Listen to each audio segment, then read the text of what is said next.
Console input/output. Every program has three main phases. First, input data is given to the program. Second, the data is processed. Third, the data is output in some way to the user. The inputs and outputs are how we connect programs to the real world. Think of it like baking. The inputs are your ingredients. Mixing and stirring are the processing. Then the cake is your output. Examples of input are data typed by a keyboard, movements made by your mouse, data from the internet, and data from sensors. Examples of output are pixels on your screen, paper out of your printer, or the movement of a robotic arm. Computers take in data from users and put out results. In order to transform the inputs into the outputs, we write instructions as code. The instructions that we write are often stored in a program, so that they can be reused. This is what programs or code really are. Now let's learn how to write a very simple program by learning two basic commands. The input command will let us get information from the user.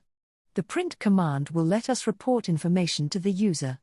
Let us take a look at what these commands look like in our very first, simple programs. The print function lets you write information to users. Printing is necessary because we cannot see inside the mind of the computer when a program runs. For now, the only thing we end up seeing is the result of whatever we print. Notice that there is some text between the parentheses. This is the text that is output to the user. You can try running this program to see the message is printed on the console.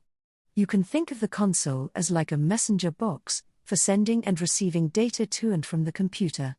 Every time you run this program, the exact same text will be written in the console by the computer. The input function lets you get information from users. Notice that once again there is text between parentheses, asking for their favorite color. That text will be shown as a prompt to the user in the console. The user will be able to type their answer and press enter. On the second line, we have used the print function to print out that same information. Without that print, this program would only ask the user for their color, without ever reporting anything back at the end. While not a very big program, this is a demonstration of the input processing output workflow that every program will have. The goal of any program is to transform the inputted data into the desired outputs. For now, our programs will have simple inputs and simple outputs that work through the console. But eventually, we will create complex code that can achieve great things. For example, you could have the user speak into a microphone, with their instructions translated into the movement of a robot. Or have the user input recent weather data in order to create the output of future weather predictions.